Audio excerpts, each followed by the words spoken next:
Apakah udah terlihat tayangannya? Sudah, Pak. Sudah. Ya, untuk kesempatan hari ini kita akan coba bahas terkait dengan strategi wirausaha dan dinamika persaingan. Jadi ternyata menjadi seorang wirausaha itu perlu memiliki strategi yang kita perhatikan, juga mesti melihat dinamika persaingan. Karena kalau kita perhatikan dari entrepreneurship itu sendiri, kita melihat ada new value creation. Jadi ada suatu pola penciptaan nilai-nilai baru. Kalau di wirausaha syariah tentu memiliki penciptaan nilai itu luar biasa ya. Yang pertama, kalau teman-teman perhatikan, kita bisa melihat kepada adanya kondisi tidak value free, tidak bebas gitu, tidak hidup bebas begitu ya. Jadi selalu memiliki ikatan moral, ya, ikatan moral. Jadi kewirausahaan yang ada itu biasanya merujuk kepada nilai baru. Selalu harus ada nilainya. Untuk masuk surga pun harus memiliki nilai. Ya, jadi wirausaha adalah penciptaan nilai baru. Kemudian juga ada semacam tidak hanya halal tapi thayyib, ya. Jadi makan kacang itu halal, tapi kalau kebanyakan tidak baik, ya. Minum air putih itu halal, ya. Tapi kalau kebanyakan jumlahnya 1 drum, ya muncul penyakit juga, ya. Jadi seperti itu. Jadi kita bisa melihat ada suatu nilai baru misalnya. Nah, secara Islami kita mau bisnis mesti uangnya yang bersih, yang halal, ya. Kemudian bisnisnya juga dengan cara yang baik, ya. Nggak boleh memaksa itu nggak boleh, ya. Jadi bisnis harus memiliki suatu nilai-nilai kebaikan. Mau pinjam uang dari bank misalnya seperti itu. Kalau bank syariah selalu tanya, buat apa Pak? Ya, buat apa Bu? Ya. Mas, buat apa ini uangnya? Oh, saya mau pinjam uang untuk bikin minuman keras, ya. Wah, kalau minuman keras kan haram, ya. Jadi haram di situ, maka nggak bisa kita membuat new value di sana. Itu adalah value yang terdahulu, minuman keras. Jadi di sini kita juga nggak bisa, ya. Jadi selalu harus ada new value. Nah, nilai-nilai baru itu biasanya muncul di startup. Ya, di sini kita bisa melihat ada startup. Ya, startup ya mungkin kalau dulu kan ibarat kata konsumen dengan produsen ketemunya susah, ya. Sekarang dengan muncul suatu model pemain tengah begitu. Nah, pemain tengah ini dipromot, upayanya dimunculkan supaya kenapa? Supaya bisa mempertemukan antara konsumen dan produsen. Ya, dulu jalannya sendiri-sendiri ya, kapan ketemunya, sehingga untuk membentuk pasar susah. Dengan adanya startup ini menjadi lebih mudah. Nah, tentu startup ada dua macam, ada yang konvensional juga dan ada yang syariah. Ya, kita cari yang syariah misalnya gitu. Ya. Nah, value-value kalau di startup syariah tentu ada value-nya. Paling tidak mencegah judi di sana, ya, mencegah apalagi spekulasi di sana, ya kan, mencegah apalagi mencegah adanya riba di sana, ya. Jadi kegiatan ini akan menjadi suatu yang bermanfaat, memiliki nilai, ya, baik di dunia dan di akhirat. Nah, itulah yang kita harapkan. Kemudian juga selain di startup, mungkin ada di perusahaan-perusahaan besar, ya. Kemudian yang berorientasi kepada bisnis pribadi, bisnis keluarga, bisnis komunitas dan sebagainya, ya. Mungkin terkait dengan non-profit organization atau NGO, ya, organisasi nirlaba. Kalau kita perhatikan apa di sini, ya kita bisa sekarang membantu, ya, pengumpulan wakaf, ya, misalnya seperti itu. Ya tinggal kita kerjasama aja, atau nggak kerjasama juga nggak apa-apa, ya. Kita bisa membuat kegiatan pengumpulan dana wakaf, ya, dana wakaf. Nah, untuk kita berapa? Ya ada, ya. Jadi nanti sebagian daripada apa yang dihasilkan, yang kita kumpulkan, ibarat kata zakat kan ada haknya daripada pengumpul zakat juga, begitu ya. Jadi jangan khawatir untuk itu. Jadi bisa kita juga mengumpulkan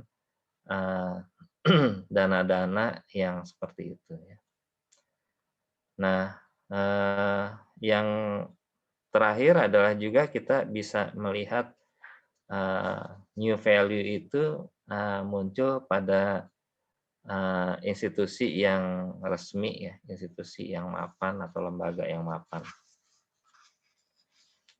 Kalau kita lihat di sini, apa namanya, sekarang ini bisnis semua bisa dibisniskan berarti, ya. Kalau teman-teman perhatikan, pengumpulan zakat bisa menjadi suatu orientasi bisnis, ya. Jadi jangan lagi pengelolaan zakat seperti yang lalu-lalu atau pengelolaan wakaf seperti yang lalu-lalu. Jadi kalau kita perhatikan nggak ada manfaatnya, ya. Yang manfaatnya yang terima, ya. Tapi bagi pengelola praktis nggak ada manfaatnya, ya. Nah, dengan paradigma baru, setelah dilihat daripada fikih-fikih yang muncul, ini kan orientasinya kepada kekuatan daripada umat, ya, jadi seperti itu. Jadi kita bisa melihat ini suatu kesempatan juga. Kalau saya melihat ada suatu wirausaha juga, karena diusahakan oleh pribadi atau mungkin kelompok, ya. Dia bisa mengumpulkan dana misalnya, ya. Nah, sekarang ini maka muncul kegiatan-kegiatan baru daripada perorangan mengumpulkan wakaf, ya, wakaf. Jadi teman-teman bisa berwakaf, cari wakaf yang menguntungkan kita dunia dan di akhirat misalnya, terutama akhirat, ya. Kalau kita sudah meninggal pun wakafnya tetap jalan katanya, ya. Salah satunya yang sekarang dipromosikan wakaf Al-Qur'an. Ya, jadi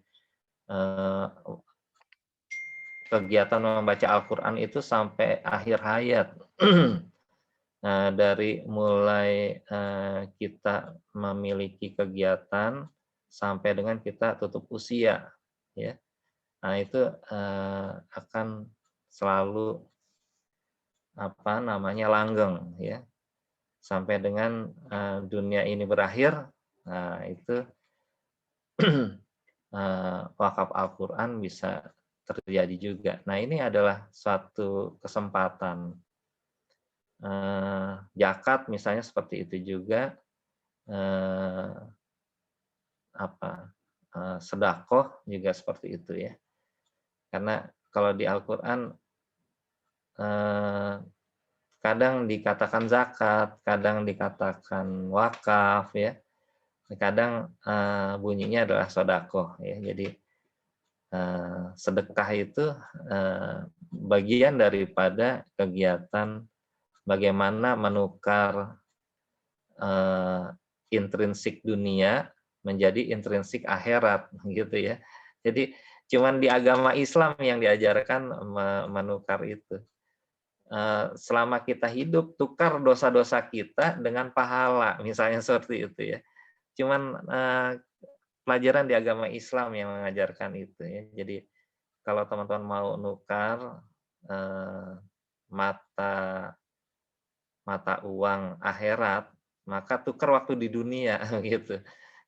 Jangan pada saat di akhirat kelupaan uang kita triliun-triliun dolar di bank anu ya, yang nggak sempat kita tukarkan ya. Jadi rugi benar. Makanya ada orang yang sudah di akhirat, dia minta kepada Allah, ya Allah, izinkan kembalikan ke dunia lagi, misalnya seperti itu ya. Tapi segalanya sudah terlambat karena yang udah ke akhirat nggak mungkin kembali ke dunia. Loh, kenapa dia pengen ke dunia? Pengen bersedekah ya. Karena uangnya banyak ya. Jadi itu uangnya banyak identik dengan dosanya juga banyak ya.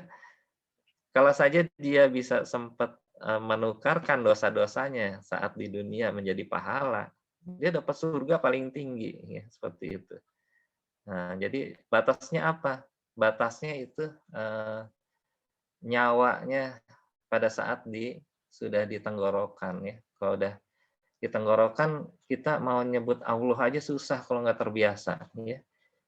Ya, jadi itulah nikmat yang bisa diterima kalau oleh manusia itu kalau dia bisa menyebut nama Allah di akhir hayatnya.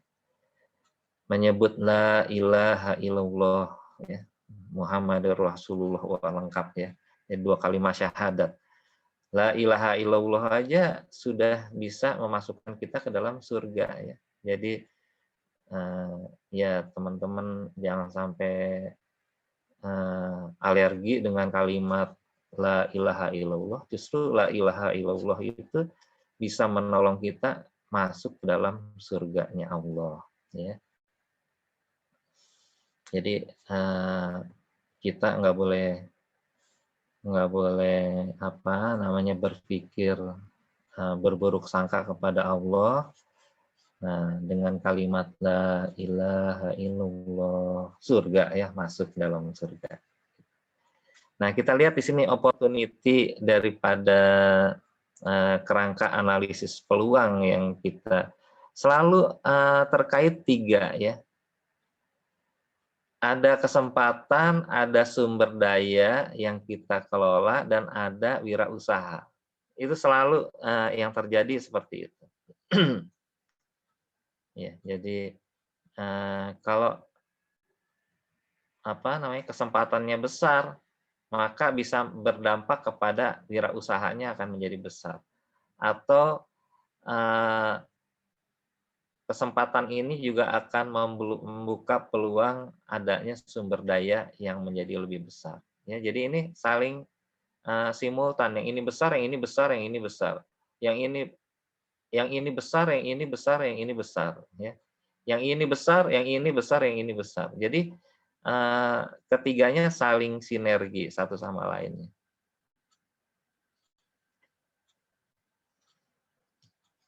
Yang berikutnya adalah kita bisa melihat, maaf saya harus nyalakan lampu ya, gelap sekali.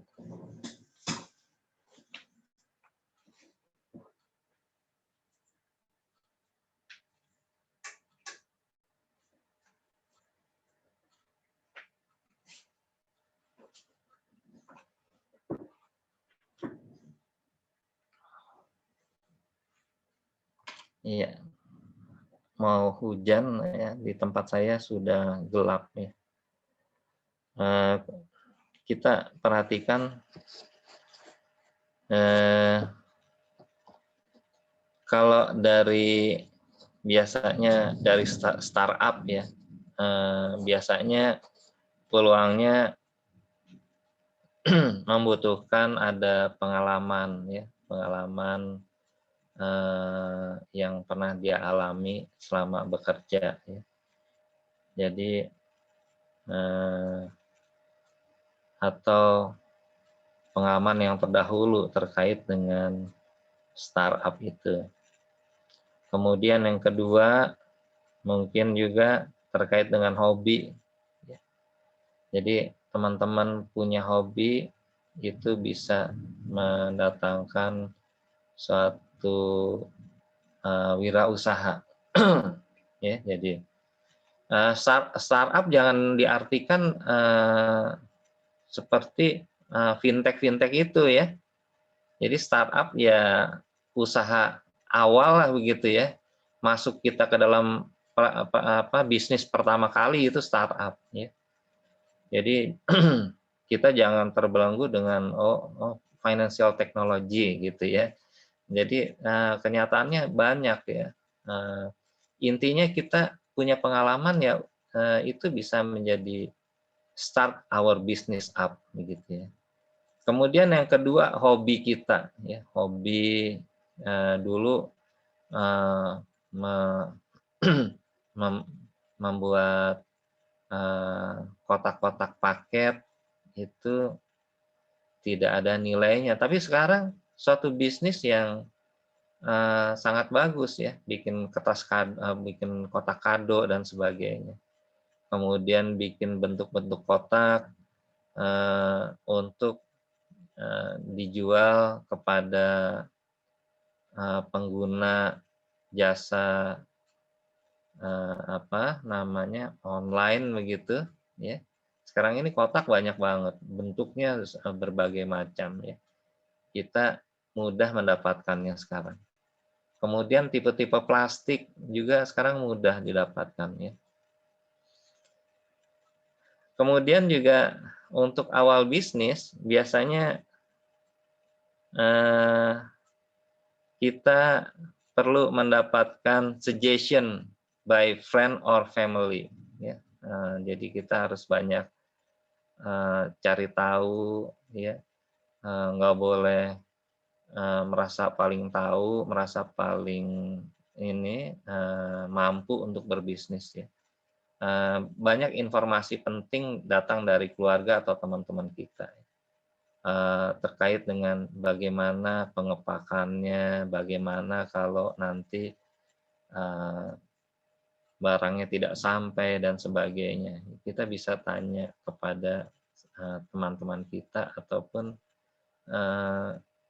mereka-mereka yang punya bisnis yang sama.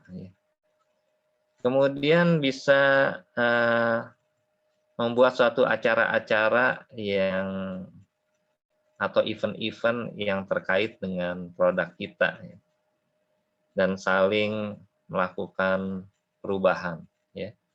Kita harus mudah merubah, kalau yang kemarin salah, maka hari ini kita perbaiki cara-caranya. Kemudian yang kedua adalah peluang datang daripada berbagai kesempatan. Ya. Di antaranya adalah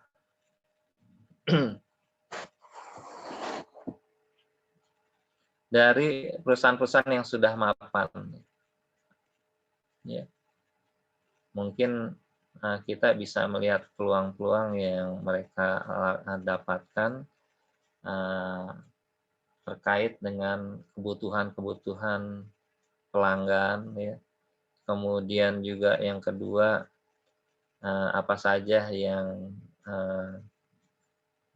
bisa menjadi saran dari mereka-mereka yang sudah hadir di bisnis tersebut, ya. Nah, makanya sekarang ini teman-teman nggak perlu bingung dengan bisnis makanan, kuliner, apalagi sibuk dengan rebranding katanya, ya. Brand, ya, semacam apa merek begitu, ya. Jadi membuat merek sendiri begitu. Nah, sekarang ini kita kuliner misalnya, ya, kuliner semua ada makanan yang kita beli dari Bekasi, ya. Kemudian kita jual ke Depok, tapi dengan nama kita, ya. Kayaknya sekarang ini nggak terlalu rumit, ya. Atau sering disebut dengan ghost kitchen, ya. Kalau ghosting tiba-tiba ngilang, ya. Tapi kalau yang ini kan enggak, ya. Apa namanya, ghost kitchen itu memang kita nggak punya kitchen, ya. Kitchen-nya kitchen orang lain, tapi kita bantu jual begitu, ya. Dan ini merupakan bisnis yang luar biasa, nggak repot-repot kita nyuci piringnya, ya. Nggak repot nyuci apa itu namanya, penggorengan, kobokan, dan sebagainya, ya. Kita terima bersihnya, tapi penjualnya adalah kita, orang-orang kenal kita, ya. Kalaupun yang masak bukan kita, ya, kita cuman senyum-senyum aja misalnya segitu, ya. Nah, ini juga bisa terjadi. Nah, itu memungkinkan kita jual kopi juga sekarang, ya. Kopi, teman-teman bisa bayangkan, boleh jadi Starbucks yang kita minum itu hasil buatan daripada penakar-penakar kopi yang ada di luaran, ya. Sekarang udah mirip semua sama Starbucks, ya. Jadi bisa seperti itu, kita bisa pesen minuman kopi di kafe, ya. Rasanya persis Starbucks semua, ya. Jadi kita bisa seperti itu. Nah, bisa kita jual juga, ya. Habis kita beli, mungkin nggak pakai brand, tapi orang akan menyangkanya itu punya kita, punya usaha kita, dan sebagainya. Selain daripada saran daripada supplier atau pemasok, kita juga mengikuti perkembangan teknologi, ya. Jadi kita bisa perkembangan teknologi yang terkini itu bisa juga membantu kesempatan wirausaha. Kemudian ada discovery phase. Jadi kalau kita perhatikan discovery phase ini adalah discover itu menemukan, jadi penemuan-penemuan. Sebetulnya banyak kita temukan, maka semakin banyak peluang bisnisnya, ya. Makanya banyak yang bisnisnya berusaha untuk apa namanya, hak cipta gitu, ya. Ya bagus sih, ya. Asal memang punya kita, ya. Kalau punya kita tentu ya bagus di hak ciptakan. Kemudian juga kita bisa melihat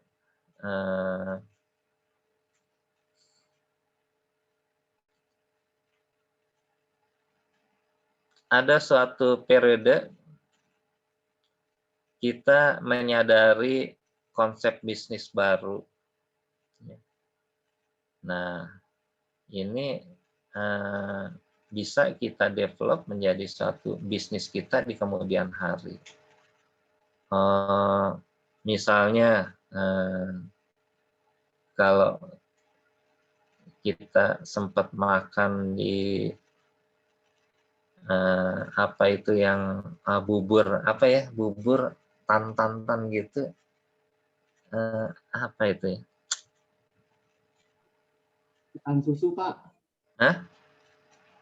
Ada bubur yang di Kemang Village itu, Mall Campville, bubur apa ya namanya tuh? Dia khusus jualan bubur aja sih, bubur apa itu namanya? Kayaknya sih ramuan dari orang Chinese ya begitu. Nah, itu ada salah satu menunya adalah menggoreng seafood ya bareng-bareng sama telur asin misalnya seperti itu ya. Nah ini rasanya memang antik gitu ya. Jadi apa itu rasanya terasa di lidah tuh beda, gurih gitu ya. Jadi kalau pakai nasi tuh rasanya pengen nambah lagi gitu ya. Nah ini bisa dikembangkan.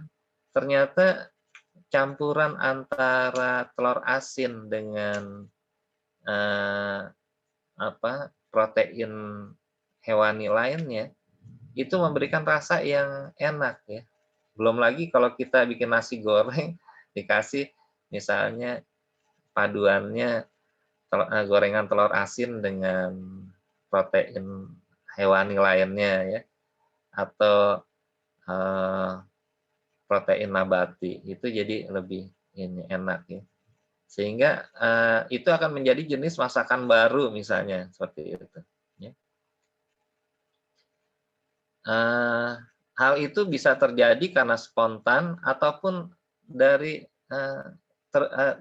tidak terduga-duga sebelumnya. Ya. Nah ini gara-gara kita mampir makan bubur di situ, kita dapat pengalaman baru dan sebagainya. Ada orang nyoba-nyoba habis makan duren gitu.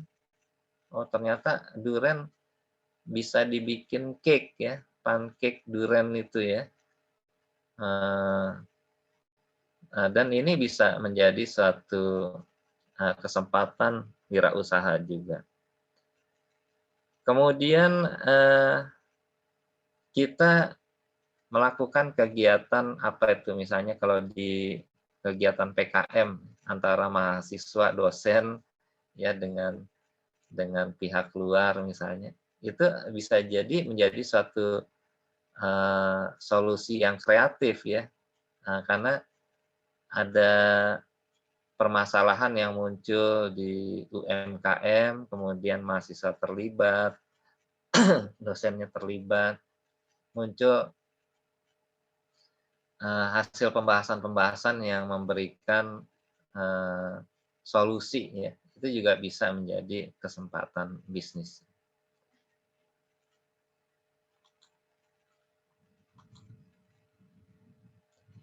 Yang berikutnya ada yang namanya evaluation phase. Jadi di sini kita bisa melihat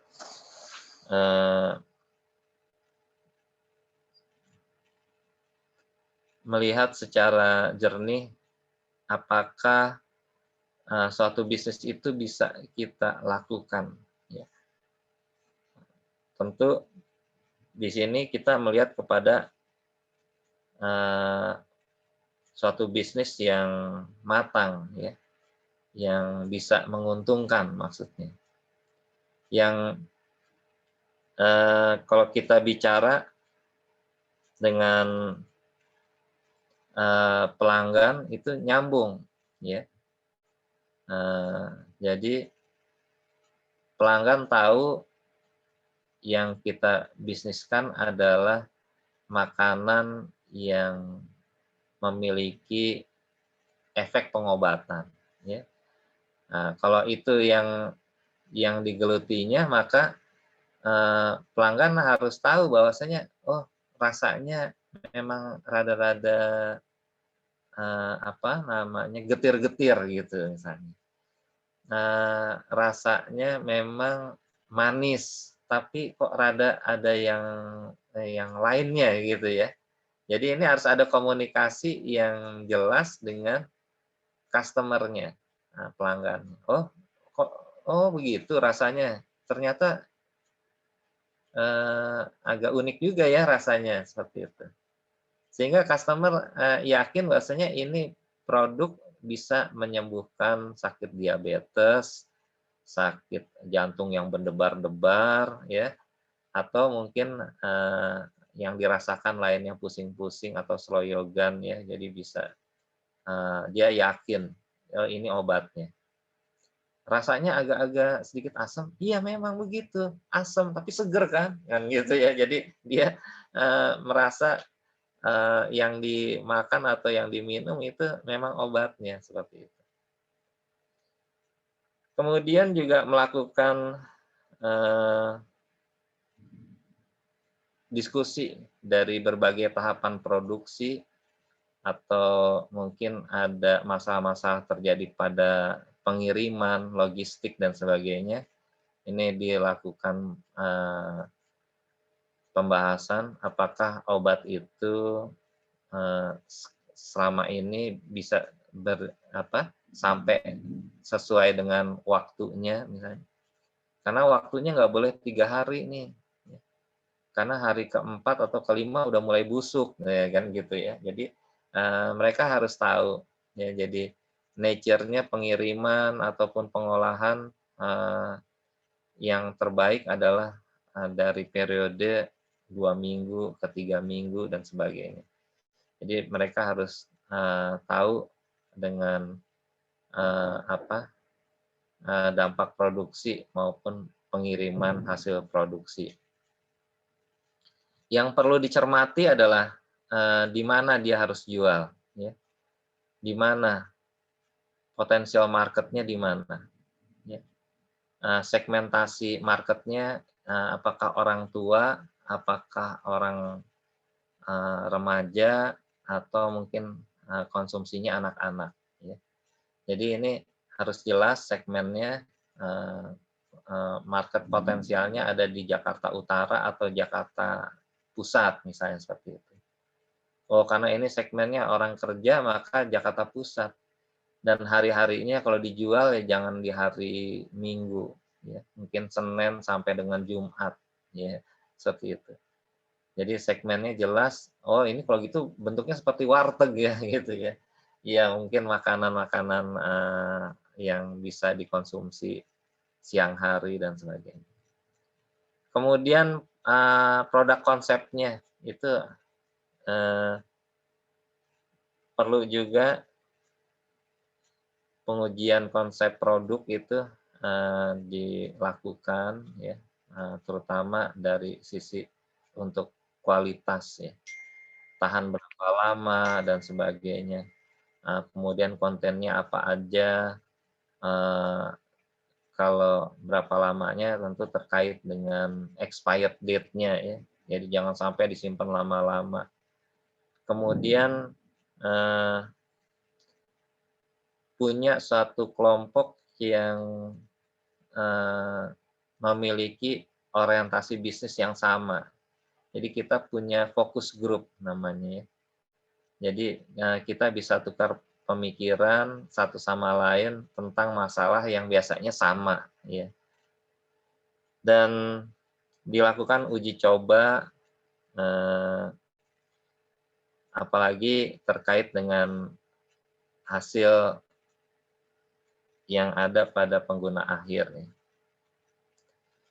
Nah, ini adalah karakteristik daripada, peluang bisnis yang baik. Di antaranya adalah, terkait dari peluang bisnis itu biasanya kita harus mengedepankan value. Value. Barangnya sama, tapi value-nya beda. Yang satu ini kenapa value-nya beda? Jadi kalau di dalam marketing itu ada value, creating value ya, creating value, penciptaan daripada nilai. Kalau bisa kita, bisa mendeliver value ya. Bapak Ibu yang terhormat, di sini, saya bawakan, produk kita di sini ya. Ini tentu Bapak Ibu pernah lihat ada di mall-mall dan sebagainya. Tapi terlepas daripada itu, produk ini sangat bermanfaat Bapak Ibu, ya. Produk ini bisa memberikan kita kesehatan, ya. Cukup dipakainya setengah jam aja, ya. Nah, seperti itu.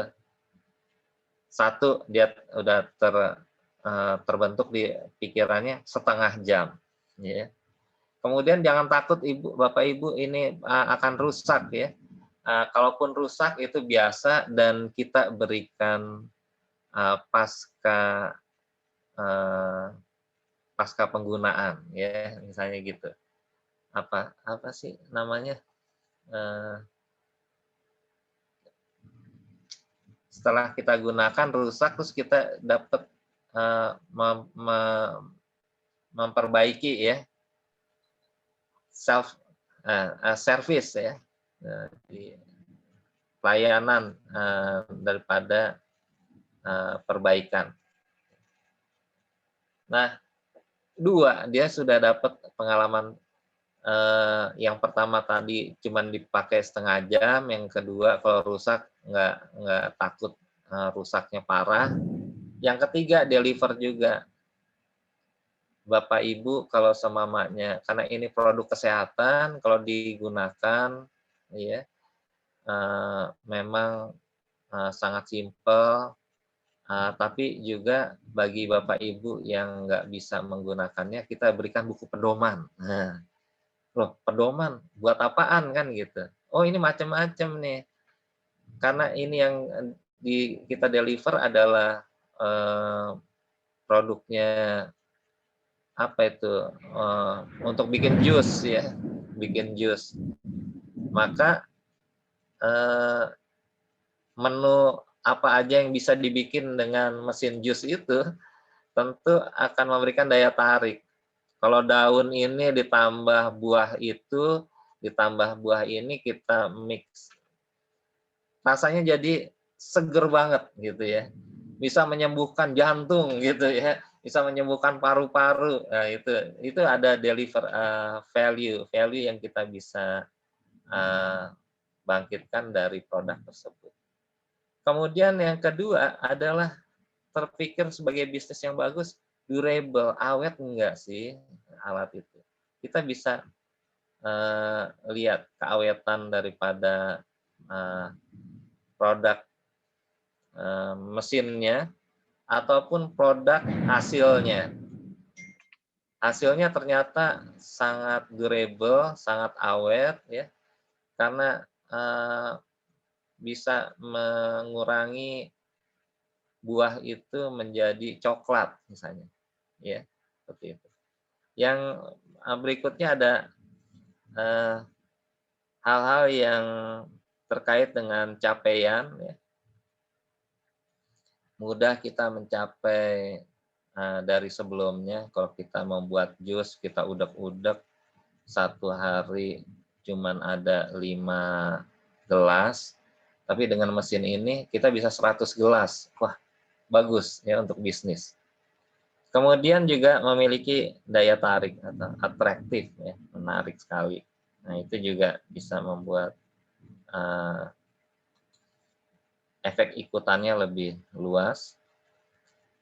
Nah, sebaik-baiknya usaha di sini nih.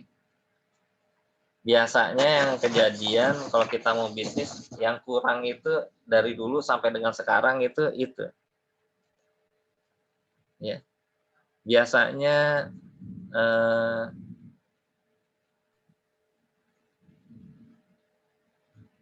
kendalanya modal ya, Pak? Ya, itu biasa tuh ya. Biasanya modal. Kemudian kalau di sini uang itu ya. Uang. Kemudian human capital, kemampuan kita, ya. Biasanya kita mau bisnis, kita nggak bisa melakukannya, nggak punya pengetahuan untuk itu, ya. Kurang pengalamannya kita, ya. Pedomannya dalam bahasa Inggris misalnya seperti itu juga, ya. Nah, Yang ketiga ada social capital, ya, di mana dukungan daripada masyarakat setempat. Ternyata ada suatu yang kita harus lalui juga, yaitu social capital. Kalau dukungan masyarakat setempat atau dukungan pengguna produk itu sangat antusias kepada produk kita, maka wirausaha ini akan menjadi suatu yang baik, ya, karena didukung oleh banyak faktor atau sumber daya yang ada. Uangnya memadai. Jadi kalau dulu tuh ada financial visible, ya kan, socially acceptable gitu, dan technically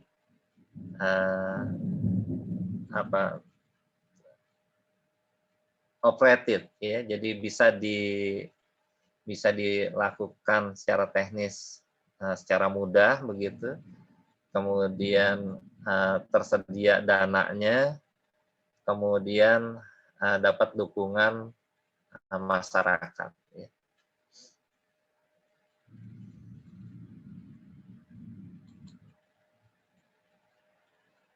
Nah, biasanya kalau untuk sumber daya uang, ya, pembiayaan begitu, biasanya kita ya bisa menggunakan tabungan kita, ya, kemudian mungkin kita bisa joint venture dengan perusahaan yang sejenis atau usaha yang sejenis, kemudian juga bisa melakukan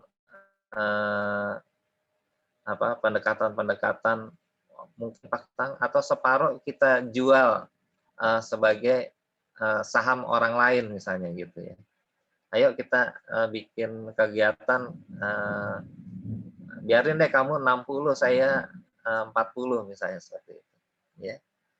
Nah, biasanya kalau yang seperti itu dengan bank, tapi kalau dengan teman kita biasanya 50-50. 50% on you, 50% mine, gitu ya. Jadi kita 50%, Anda 50%, ya. Jadi, nah ini sesuai dengan pola-pola syariah yang kita miliki, ya. Nah, di sini kita bisa lihat, kita biasanya keinginannya pertumbuhannya mau tinggi, ya. Tapi kalau pengembangannya tidak banyak, maka yang kita kenal sebagai ambisi aja, ya.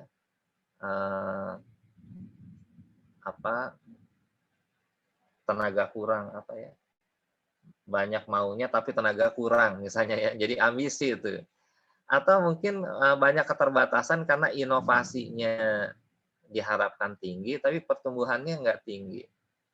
Nah, yang bagus adalah inovasinya bergerak cepat, juga pertumbuhannya bergerak cepat, maka akan ada di sini. Ya. Jadi kita memiliki batas maksimum dan batas minimum, ya. Jadi kalau kita perhatikan pencapaian dari 4 tak ini batas minimum kita, ini batas maksimum kita, ya. Yang berikutnya adalah kita bisa melihat pada pembiayaan usaha-usaha yang going concern, sedang berlangsung. Biasanya membutuhkan adanya suatu dukungan, ya, sumber daya, mungkin dari investor yang baik hati, angel investor yang baik hati, yang dia orientasinya ya udah yang penting Anda punya bisnis yang baik, ya. Jadi dia dikatakan angel investor karena tidak mengungkapkan nilai cost of capital-nya, ya. Karena kalau di konvensional cost of capital itu terkait dengan riba, ya. Atau mungkin angel investor ini ingin menawarkan separuh kita, separuh Anda misalnya. Ya itu bagus juga, ya. Intinya dia tidak memberikan hambatan kepada pembiayaan yang mahal.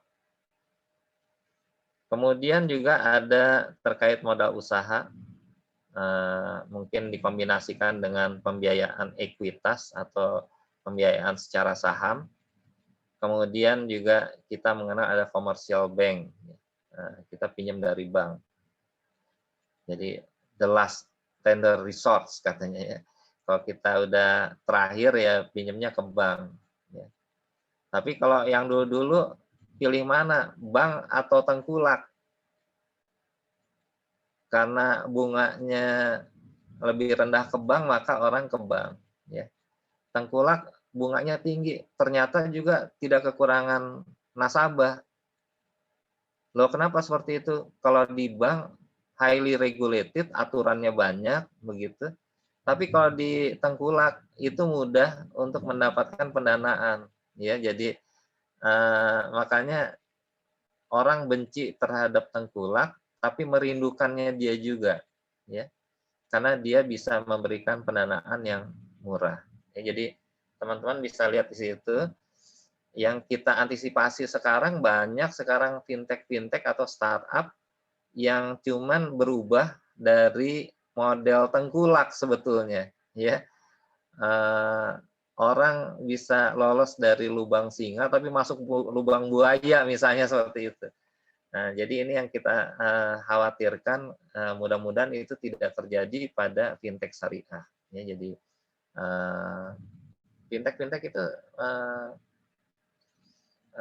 banyak juga yang memiliki perwujudan dia apa itu tadi ya, apa metamorfosa daripada kegiatan daripada tengkulak itu ya. Dan ini yang tadi kita sudah melihat ada perlu dukungan human capital, social capital, dan ada dukungan daripada pemerintah atau government resources. Ya. Karena di dalam government resources ada skema-skema bagaimana menolong kebutuhan-kebutuhan daripada UMKM. Ya. Bagaimana pemerintah bisa menggerakkan atau government contracting, menggerakkan sumber daya yang ada antara konsumen dan produsen, antara konsumen dengan UMKM dengan produsen, ya. Atau kebalikannya dari produsen kepada konsumen kepada UMKM. Ya, jadi kita bisa melihat ada suatu kontraksi government sebagai wasitnya. Yang ketiga adalah state and local government, itu sangat berperan karena ada kalanya dia membantu di sekitar Pemda saja, ruang lingkupnya Pemda, tapi ada kerjasama yang antar wilayahnya, provinsi dan sebagainya, itu perlu dibantu kegiatannya melalui kegiatan di pusat seperti itu.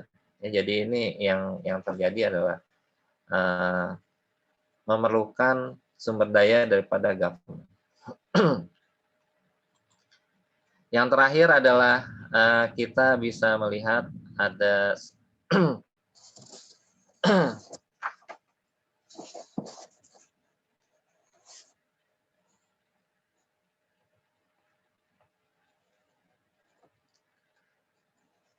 ya, yang terakhir adalah kita melihat di dalam kita launch ya,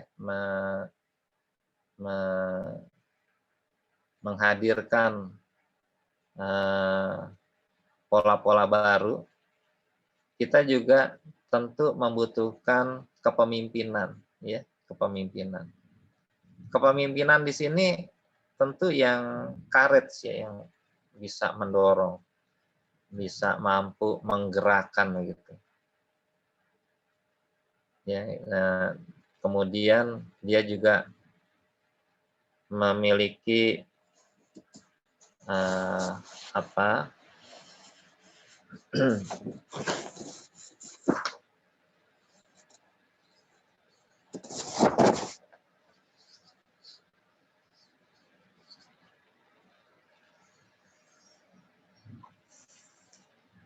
Dia juga memiliki keyakinan, percaya kepada seseorang. Dia percaya kepada keyakinan seseorang.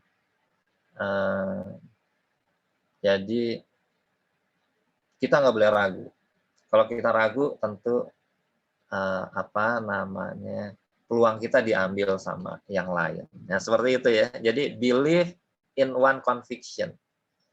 Kemudian energy to work hard, selalu bersemangat untuk menciptakan, oh ini rupanya kesempatan kita nih sekarang, ya. Padahal mau gagal lagi, ya. Tapi dia selalu memiliki semangat untuk berhasil. Yang berikutnya adalah 3 sifat yang mesti dimiliki pemimpin itu, memiliki vision, penglihatan ke depan, ya. Future, ya. Vision in the future. How to implement, dia membutuhkan, he needs the mission, katanya, ya. Dia membutuhkan misi, membutuhkan balat begitu. Nah, yang berikutnya ada dedikasi, dedication and drive. Bisa memberikan dedikasi yang terbaik dan bisa membuat dorongan, atau dia bisa mengendalikan, ya, mendrive, mengendalikan. Yang ketiga adalah selalu menjunjung komitmen untuk selalu menjadi yang terbaik. Ya, jadi itu entrepreneurial leadership yang mungkin kita bisa dapatkan daripada strategi ini. Untuk hari ini saya cukupkan sekian. Saya mohon maaf lahir batin. Mungkin ada kekeliruan ataupun hal-hal yang tidak berkenan pada teman-teman semua. Semoga puasa di hari ini menyenangkan. Selalu kita berpikir baik atau berpikir baik kepada Allah, ya, untuk kita supaya mendapatkan ridho, ya, dan berkahnya di hari ini. Sekian saja saya cukupkan. Kita sama-sama ucapkan walhamdulillahirabbil alamin.